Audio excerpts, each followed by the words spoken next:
जय हिंद, वणक्कम, नमस्कार, सत श्री अकाल। स्वागत है आपका अपने YouTube channel Sonu army classes पर। फ्रेंड्स, आज हम आप लोगों के लिए लेकर आए हैं नर्सिंग असिस्टेंट का ओरिजिनल पेपर। और ये जो ओरिजिनल पेपर है ये है एएमसी लखनऊ का। प्रीवियस जो पेपर है हम ऑलरेडी लखनऊ का सॉल्व कर चुके हैं, लेकिन वो आरओ लखनऊ का ओरिजिनल पेपर था। आज हम एएमसी लखनऊ का original paper, completely original paper, आज यहाँ पर 50 क्वेश्चंस के साथ हम सॉल्व करेंगे। तो वीडियो को बिना किसी स्किप के लास्ट तक देखिएगा ताकि आपको क्वेश्चन पता चल जाए कि एग्जाम में किस तरह के पूछे जाते हैं। और फ्रेंड्स, अगर आप इसकी पीडीएफ चाहते हो तो इसकी पीडीएफ आपको मिल जाएगी सोनू आर्मी क्लासेस ऐप पर। सोनू आर्मी क्लासेस ऐप पर विजिट कीजिए, वहाँ पर आपको नर्सिंग असिस्टेंट की जो टेस्ट सीरीज होगी उन टेस्ट सीरीज के अंतर्गत ये टेस्ट पेपर जो है, ये ओरिजिनल पेपर जो है, इसकी आपको PDF with detail solution available हो जाएगी। तो चलिए इस वीडियो को हम स्टार्ट कर लेते हैं बिना किसी देरी के। चलिए फ्रेंड्स, तो question number first general knowledge का देख लेते हैं। जनरल नॉलेज का क्वेश्चन नंबर पूछा गया था, the largest planet of the solar system is, सबसे बड़ा जो ग्रह है सौर मंडल का वो पूछा गया था। तो इन सभी में कौन सा है? जुपिटर यानी कि बृहस्पति। चलिए नेक्स्ट क्वेश्चन पूछा गया था, Goldman awards are given for outstanding contribution in which of the following field. निम्नलिखित में से किस क्षेत्र में उत्कृष्ट योगदान के लिए गोल्ड मेन पुरस्कार दिया जाता है? तो फ्रेंड्स, कौन से क्षेत्र में? तो ये किस क्षेत्र का नोबेल पुरस्कार के नाम से भी जाना जाता है? तो ये पर्यावरण संरक्षण यानी कि प्रोटेक्शन और एनवायरनमेंट के लिए दिया जाने वाला सबसे विशिष्ट पुरस्कार है। On which day United Nation day falls, संयुक्त राष्ट्र दिवस किस दिन मनाया जाता है? तो फ्रेंड्स, ये कब मनाया जाता है? 24 अक्टूबर को। नेक्स्ट क्वेश्चन पूछा गया था, who ordered firing on the public meeting in Jallianwala Bagh in 1990। सन 1919 में जलियांवाला बाग में सार्वजनिक सभा पर गोलियां चलाने का आदेश किसने दिया था? तो फ्रेंड्स, सभी को पता होगा, बहुत कॉमन क्वेश्चन है ये, जनरल डायर। नेक्स्ट क्वेश्चन है, electricity was invented by which, बिजली की खोज किसके द्वारा की गई थी? तो फ्रेंड्स, बिजली की जो खोज है उसका जो श्रेय है वो इन सभी ऑप्शन के अकॉर्डिंग अगर हम देखें तो ऑप्शन के अकॉर्डिंग इसका राइट आंसर होगा बेंजामिन फ्रैंकलिन ने। The Indian institute of science is located, भारतीय विज्ञान संस्थान कहाँ पर स्थित है? फ्रेंड्स, ये बेंगलोर में। विच of the following countries is not a member of UNO, इनमें से कौन सा देश संयुक्त राष्ट्र संघ का सदस्य नहीं है? तो फ्रेंड्स, इनमें से जो वेटिकन सिटी है वो अभी संयुक्त राष्ट्र संघ का सदस्य नहीं है। Which of the following latitude passes through the India, कौन सी अक्षांश रेखा भारत से गुजरती है? तो फ्रेंड्स, इन सभी में कौन से गुजरती है? ट्रॉपिक ऑफ कैंसर यानी कि कर्क रेखा गुजरती है। और ये भारत के कितने राज्यों से होकर गुजरती है? भारत के जो 8 राज्य हैं उनसे होकर गुजरती है ट्रॉपिक ऑफ कैंसर यानी कर्क रेखा। और ये 8 राज्य कौन कौन से फ्रेंड्स, क्योंकि इसके ऊपर एक क्वेश्चन पक्का बनता है कि कौन से राज्य से होकर नहीं गुजरती है, फिर कौन से राज्य से होकर गुजरती है। तो ये जो 8 राज्य है, स्टेट है, ये मैं आपको होमवर्क में देती हूँ। ये जो सारे 8 स्टेट है इनको आप लर्न कर लीजिएगा, और कमेंट सेक्शन में अगर आप देना चाहे रिप्लाई तो इनका रिप्लाई भी दे सकते हैं कि कौन कौन से 8 स्टेट है जहाँ से ट्रॉपिकल ऑफ कैंसर यानी कि कर्क रेखा गुजरती है। नेक्स्ट क्वेश्चन है, which of the following countries does not have written constitution, निम्नलिखित में से किस देश का लिखित संविधान नहीं है?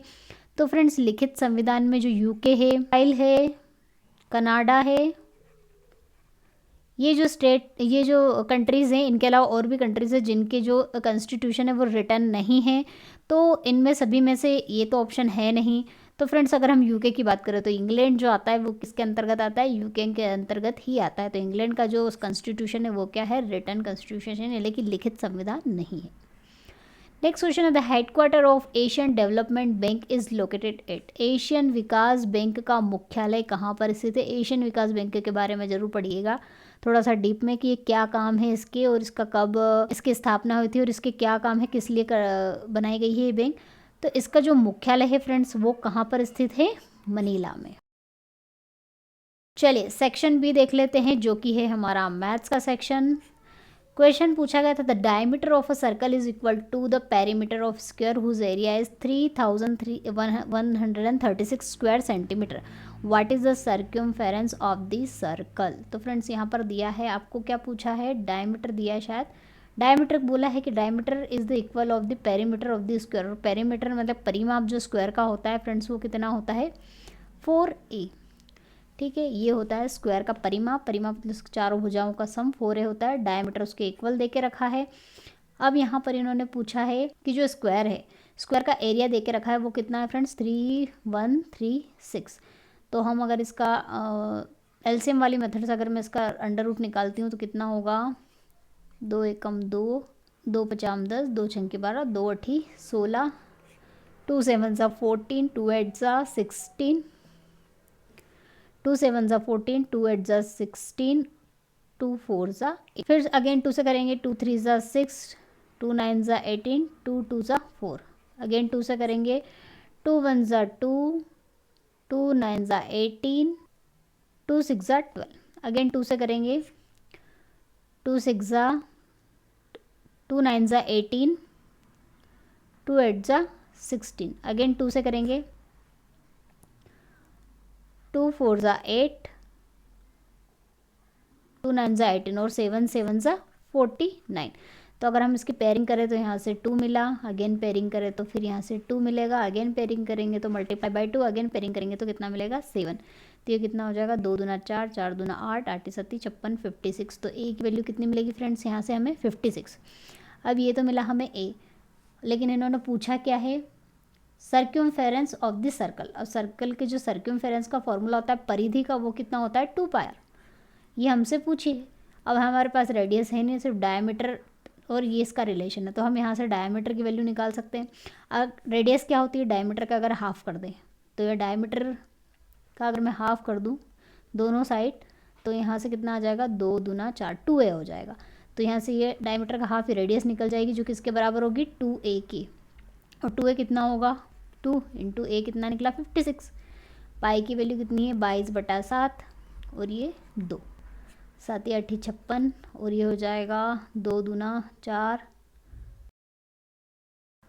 4 दूना 8, 4 दूना 8, 88 मल्टीप्लाई बाय 8, 8 उठी 64, 8 उठी 64, 70, 704। तो इसका जो परिमाप आया वो कितना आया, 704 सेंटीमीटर। चलिए नेक्स्ट क्वेश्चन देख लेते हैं। A man cover a journey in 48 minute with the speed of 12 kilometre per our. तो हमें पता है स्पीड का फॉर्मूला क्या होता है फ्रेंड्स, डिस्टेंस अपॉन टाइम। अभी यहाँ पर स्पीड कितनी दे के रखी है, 12 किलोमीटर पर आवर, और यहाँ पर डिस्टेंस नहीं दे के रखी है, और क्या पूछा है यहाँ पर, टाइम दे के रखा है। टाइम कितना है, 48 मिनट। अब यहाँ पर आपको ये ध्यान रखना है, ये 48 मिनट है और यहाँ पर और है, तो इस और को मिनट में कन्वर्ट करना पड़ेगा, क्योंकि टाइम इक्वल होना चाहिए। तो ये हो जाएगा 12 किलोमीटर, और 1 घंटे में कितने, 60 मिनट होते हैं, तो 1 आवर इज इक्वल टू यहाँ पर हो जाएगा 60 मिनट। ये हो गया मिनट में कन्वर्ट, ये हो जाएगा 48 मिनट। तो यहाँ से आप डी की वैल्यू निकाल सकते हो। तो डी की वैल्यू कितनी निकलेगी, 12 इंटू 48 डिवाइड बाई 60। अभी मैं इसको सिंप्लीफाई नहीं करती हूँ। आगे क्वेश्चन में दिया हुआ है, if he moves with the speed of 16 kilometre per our. अब आपको स्पीड कितनी दे के रखी है, 16 किलोमीटर पर आवर, और how much time it will take to cover the same journey, मतलब सेम डिस्टेंस आपको कवर करने में कितना टाइम, T2 टाइम पूछा है। तो यहाँ पर डी जो है, डी तो सेम है और डी की वैल्यू ऑलरेडी हम निकाल चुके हैं। यहाँ पर डी की वैल्यू हम पुटअप कर देते हैं, जो कि सेम रहेगी, क्योंकि इन्होंने सेम जर्नी की बात करी है। तो 48 डिवाइड बाई 60, और यहाँ पर जो ये स्पीड है फ्रेंड्स,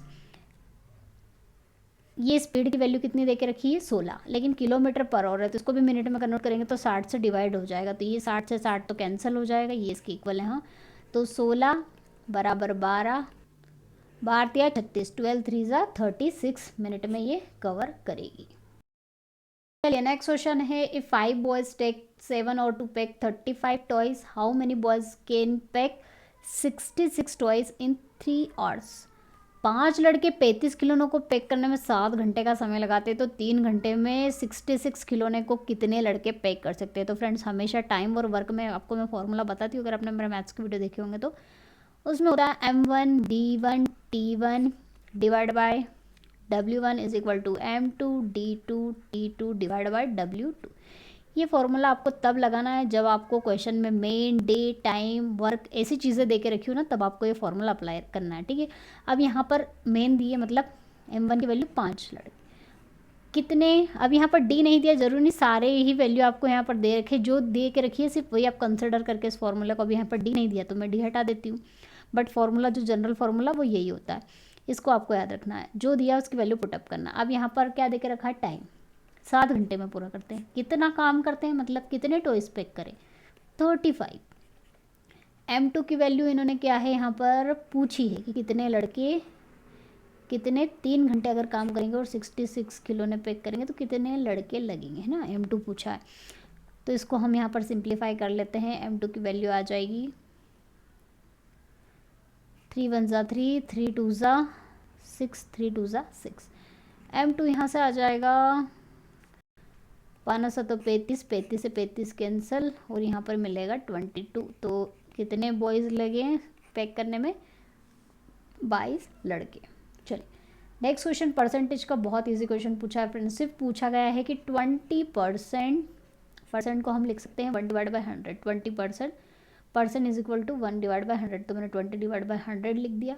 किसका 20%, 60 रुपये का।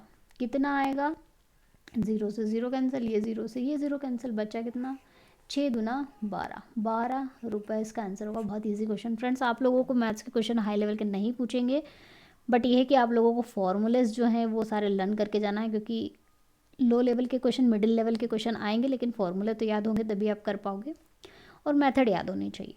चलिए नेक्स्ट क्वेश्चन पूछा गया था friends, a TV set when sold for ₹16,756, तो the profit earn is, profit कितना हुआ उसको, लाभ प्रतिशत बोलते हैं जिसे, 18% का।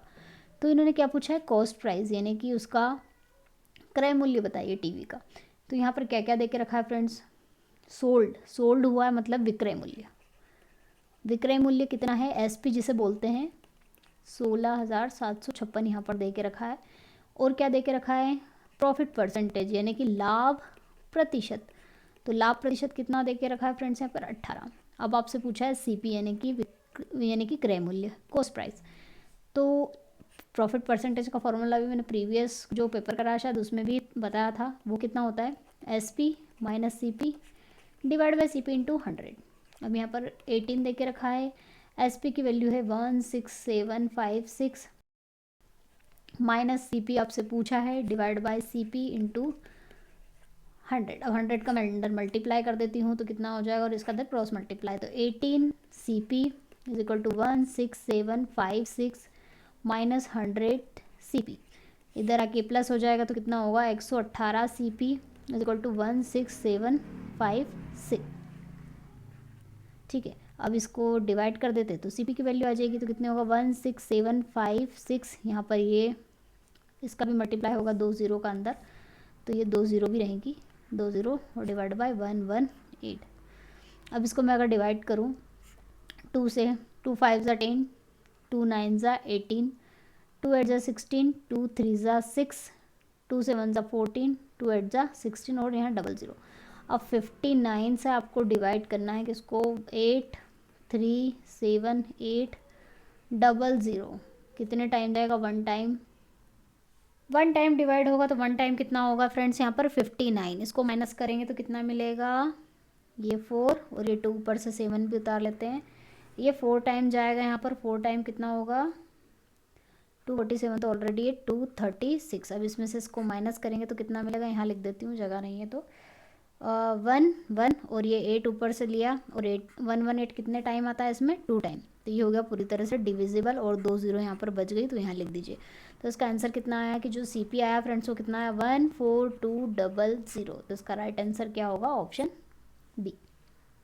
चलिए सेक्शन सी देख लेते हैं फ्रेंड्स, जो कि फिजिक्स का है। फिजिक्स के 5 क्वेश्चन आपसे पूछे जाएंगे एग्जाम में, और इसमें भी क्वेश्चन ज़्यादा हाई लेवल के नहीं पूछे जाते। आपकी केमिस्ट्री और जो बायोलॉजी के टॉपिक है ना, वो आपके मेन टॉपिक हैं और मेन सब्जेक्ट है, और इनमें बहुत ज़्यादा क्वेश्चन अच्छे लेवल के पूछे जाते हैं। यहाँ पर पूछा गया था, heat is transmitted from higher to lower temperature through actual mass motion of the molecules. तो फ्रेंड्स मॉलिक्यूल यानी कि अणुओं की गति के कारण, अणुओं की गति के कारण, कणों की गति के कारण, और वैक्यूम यानी कि बिना माध्यम के भी जिसमें हीट ट्रांसफ़र होती है। ये 3 तरह के हीट ट्रांसफ़र के तरीके होते हैं, तीनों के बारे में आपको पता होनी चाहिए। तो जो अणुओं के कारण होती है फ्रेंड्स, अणुओं के कारण क्या होती है, कन्वेक्शन यानी कि संवहन। तो इसका राइट आंसर क्या होगा, कन्वेक्शन। और कणों के कारण होता है संचालन, और वैक्यूम में होता है रेडिएशन। ठीक है, तो इसका राइट आंसर हमारा क्वेश्चन का पूछा है इन्होंने मॉलिक्यूल्स के थ्रू, तो वो क्या होता है, कन्वेक्शन। चलिए नेक्स्ट क्वेश्चन है, the law of inertia is also known है, जड़त्व के नियम को क्या कहते हैं। तो फ्रेंड्स जो न्यूटन का फर्स्ट लॉ होता है, पहला नियम, उसे जड़त्व का नियम भी कहते हैं। इस नियम के अकॉर्डिंग क्या होता है कि अगर कोई वस्तु स्थिर है तो स्थिर रहेगी, और कोई वस्तु गतिशील अवस्था में है तो गतिशील अवस्था में रहेगी, जब तक कि उस पर कोई बाह्य बल आरोपित ना किया जाए, और इसी को कहते हैं जड़त्व का नियम। तो ये क्या है, न्यूटन का फर्स्ट लॉ। नेक्स्ट क्वेश्चन पूछा गया था, device use to measure height about the sea level is known as, तो समुद्र तल से ऊंचाई मापने वाले यंत्र को किस नाम से जाना जाता है। तो फ्रेंड्स क्या कहते हैं, अल्टीमीटर, यानी कि तुंगता मापी। चलो नेक्स्ट क्वेश्चन है, ऐसा यूनिट ऑफ फ्रीक्वेंसी, बहुत इजी क्वेश्चन है फ्रेंड्स। फ्रीक्वेंसी की ऐसा यूनिट क्या होती है, hertz. Red colour of sun at the time of sunrise and sunset is because, सूर्योदय सूर्यास्त के समय सूर्य के लाल रंग का क्या कारण होता है। तो फ्रेंड्स क्यों लाल दिखाई देता है सूर्योदय और सूर्यास्त के समय, इसलिए लाल दिखाई देता है कि जो लाल रंग है उसका प्रकीर्णन, यानी कि स्कैटरिंग बोलते हैं जिसे, बिखराव, फैलाव, वो बहुत कम होता है, क्योंकि इसकी जो तरंग दैर्घ्य है ना फ्रेंड्स, वो सबसे अधिक होती है। एक क्वेश्चन ये भी बनता है कि सबसे ज़्यादा तरंग दैर्घ्य किस कलर की होती है, तो लाल रंग की होती है, और सबसे कम बैंगनी की होती है। तो लाल की सबसे ज़्यादा तरंग दैर्घ्य होती है, इसलिए इसकी स्कैटरिंग क्या होती है, कम हो पाती है, फैलाव इसका कम होता है, इसलिए जो सूर्य है वो क्या दिखाई देता है, सूर्य का जो रंग है वो लाल दिखाई देता है। तो उसका राइट आंसर क्या होगा, red colour is less scattered. चलिए क्वेश्चन नंबर 21 देखिए, the enzyme that increases the reaction rate between CO2 and H2 and red blood cell is, निम्नलिखित में से कौन सी एंजाइम है जो लाल रक्त कोशिकाओं में CO2 और H2O के बीच की प्रतिक्रिया का दर को बढ़ा देता है। कौन बढ़ा देता है प्रतिक्रिया की दर को, कार्बोनिक एनहाइड्रेट, यानी कि कार्बोनिक एनहाइड्रेज, ये जो होते हैं ये क्या करते हैं, जो प्रतिक्रिया की दर है उसको बढ़ा देते हैं। 5 kingdom classification of living organism was proposed by whom, सजीवों का 5 जगत वर्गीकरण किसके द्वारा प्रस्तुत किया गया था। तो फ्रेंड्स ये किसके द्वारा प्रस्तुत किया गया था, विटेकर के द्वारा। Which among the following are the factor involve in the formation of new species, निम्नलिखित में से कौन से कारक नई प्रजातियों के निर्माण में शामिल होते हैं। तो फ्रेंड्स ये जो सभी कॉम्बिनेशन दिए हैं, इन सभी में जो कॉम्बिनेशन है वो करेक्ट कॉम्बिनेशन है आइसोलेशन एंड जीन फ्लो, अलगाव और जीन प्रभाव जो होता है ये रिस्पॉन्सिबल होते हैं किसके लिए, फॉर्मेशन ऑफ न्यू स्पाइसेस के लिए। नेक्स्ट है the production and management of fish is called, मछली के उत्पादन और प्रबंधन को क्या कहा जाता है। तो फ्रेंड्स इसे क्या कहा जाता है, मत्स्य पालन, यानी कि पिस्कीकल्चर। ठीक है, अब यहाँ पर जो एग्रीकल्चर है वो तो कृषि से रिलेटेड है, रेशम कीट के पालन से उसको सेरिकल्चर कहते हैं, और एग्रीकल्चर मधुमक्खी पालन को कहते हैं। इसका राइट आंसर होगा option D. Maintenance of internal favourable condition despite changes in external environment is, बाह्य वातावरण में परिवर्तन के बावजूद आंतरिक अनुकूल परिस्थितियों का रखरखाव क्या कहलाता है। तुरंत जिसको किसी से मतलब नहीं होता, जो अपने आप ही सब कुछ कर लेता है, उसे क्या कहा जाता है, अलग अलग अलगाव कह सकते हैं, या फिर उसे क्या कहा जा सकता है, होमोस्टेटिस, यानी समस्थैतिक। चलिए next question, the study of inheritance and variation is called, वंशागति और विविधताओं का अध्ययन इसको क्या कहा जाता है। स्टडी जो रिलेटेड स्टडीज़ हैं बायोलॉजी में, कौन सी शाखा किसके अंतर्गत आती है, उसके अध्ययन को क्या कहते हैं, ये सभी क्वेश्चन आपको प्रिपेयर करना है एग्जाम के लिए। तो यहाँ पर किसका पूछा है, इनहेरिटेंस वेरिएशन का, और ये किसके अंतर्गत आता है, जेनेटिक, यानी कि अनुवांशिक विज्ञान के अंतर्गत आता है। Which of the following organelles in the cell is refer to as a power house. तो फ्रेंड ये क्वेश्चन मैं आपको बता चुकी हूँ, आपको टेस्ट सीरीज जो मैंने प्रोवाइड करी है उसमें भी ये क्वेश्चन इंक्लूड किया है। तो पावर हाउस किसे कहा जाता है, माइटोकॉन्ड्रिया को। द स्टडी ऑफ न्यूक्लियर सिटोलॉजी इस, केंद्रक कोशिका विज्ञान के अध्ययन को क्या कहते हैं। तो इसके नाम से ही पता चलता है, केंद्रक विज्ञान, यानी कि कैरियोलॉजी। चलिए नेक्स्ट क्वेश्चन है, नेक्स्ट क्वेश्चन पूछा गया था, iodise salt is useful for the man because, मनुष्य में आयोडीन नमक जो है वो क्यों उपयोगी होता है। तो फ्रेंड्स सभी को पता है कि जो आयोडीन क्या करता है, वो कंट्रोल करता है, जो थायराइड निकलता है थायराइड ग्लैंड से, उसको कंट्रोल करता है। तो थायराइड ग्रंथि का नियंत्रण करने के लिए इसका उपयोग किया जाता है। What is the major source of formation of soils, मिट्टी के निर्माण का प्रमुख स्रोत क्या है? तो फ्रेंड्स इन सभी में नदी के किनारे या फिर बर्फ़ के ढलने से या फिर ज्वालामुखी या फिर चट्टानों, इन सभी में जो मुख्य स्रोत है वो होती है चट्टानें। चट्टानों के क्षय से जो है मिट्टी का निर्माण होता है। What is the basic feature of skeleton muscle, कंकाल की मांसपेशियों की मूल विशेषता क्या होती है? क्या ये रेखिक पेशी और अनैच्छिक पेशी होती है, अरेखिक पेशी या अनैच्छिक पेशी, रेखिक पेशी और ऐच्छिक पेशी, या फिर अरेखिक या फिर ऐच्छिक पेशी?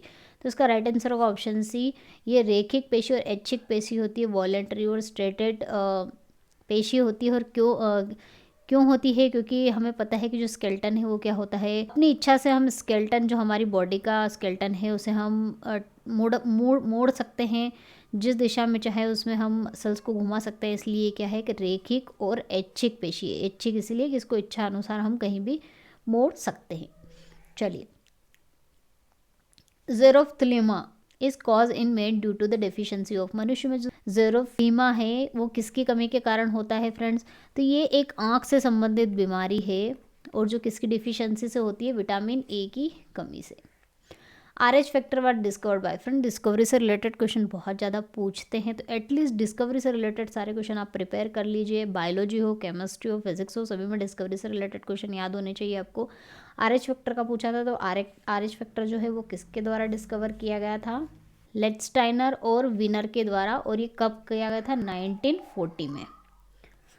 चलिए नेक्स्ट क्वेश्चन है, ichthyology is the branch of zoology deals with the study, तो जंतु विज्ञान की जो शाखा इचियोलॉजी वो किसके अध्ययन से संबंधित है? इसमें किसका अध्ययन किया जाता है? तो फ्रेंड्स इसमें किसका? मछलियों का, फिशेज का स्टडी किया जाता है। Who is known as Darwin of 20 centuries, 20वीं सदी के डार्विन किसको कहा जाता है? तो 20वीं सदी का डार्विन किसे कहा जाता है फ्रेंड्स? मेयर को, जिनका पूरा नाम है अर्नेस्ट मेयर। चलिए फ्रेंड्स सेक्शन ई देख लेते हैं, जो कि हमारी केमिस्ट्री का है। 15 क्वेश्चन पूछे जाते हैं इसमें।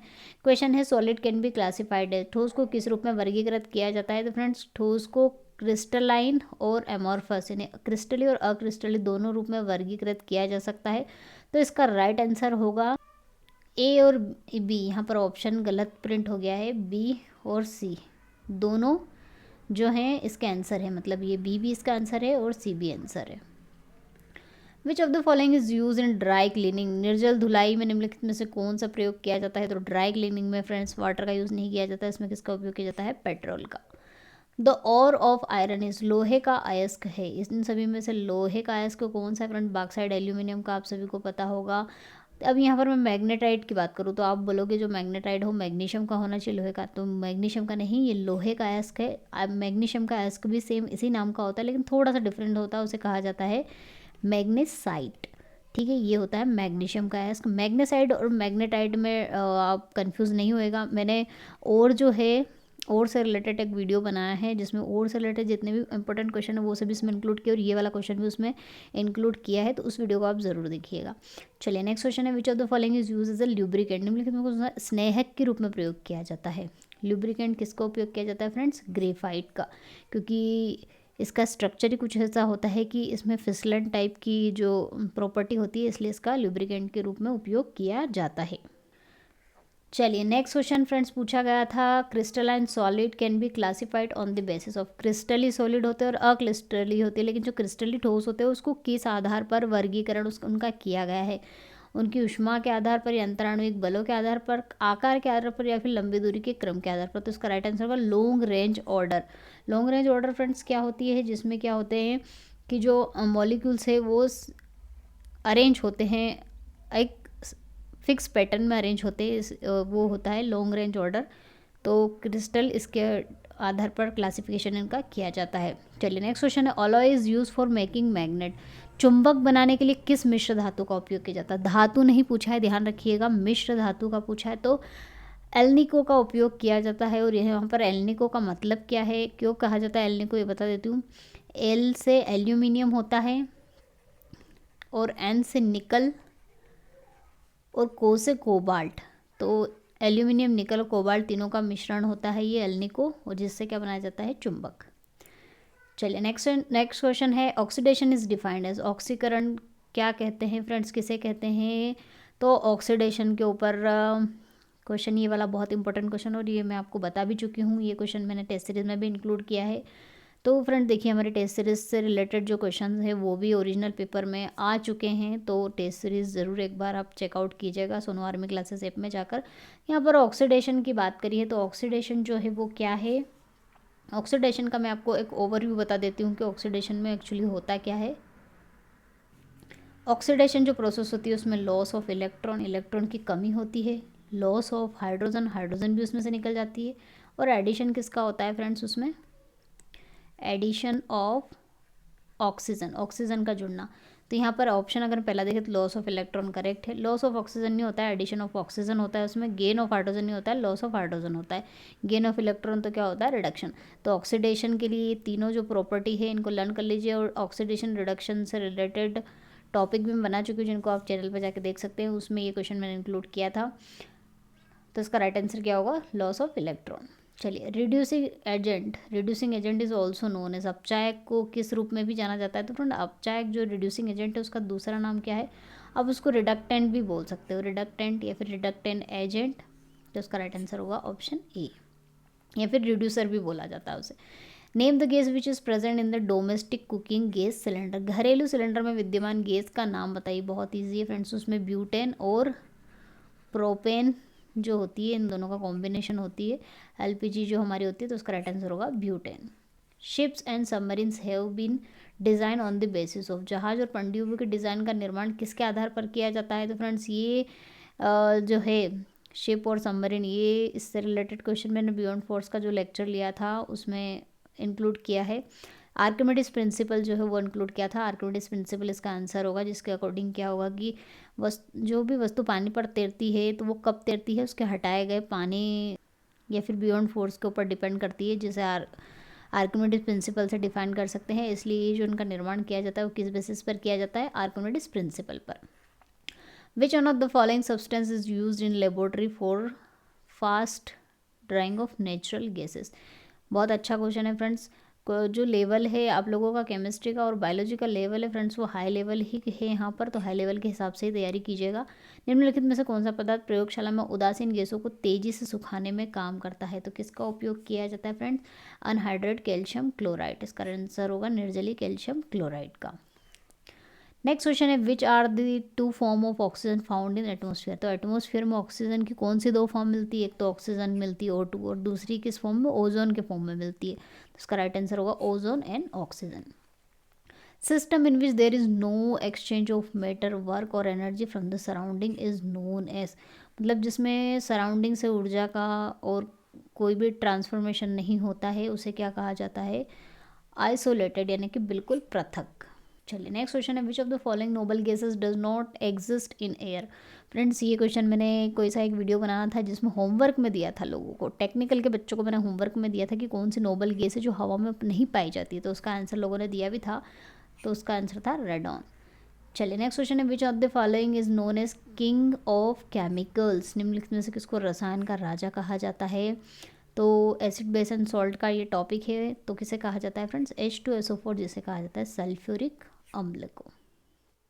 तो फ्रेंड्स ये था AMC लखनऊ का ओरिजिनल पेपर जो कि हमने कम्प्लीटली आज सॉल्व किया है। वीडियो आपको कैसा लगा हो, पसंद आया तो लाइक कीजिएगा, अगर कुछ भी डाउट हो तो कमेंट सेक्शन में पूछिएगा। तो मिलते हैं नेक्स्ट वीडियो में नेक्स्ट टॉपिक के साथ, तब तक के लिए जय हिंद, जय भारत, वंदे मातरम।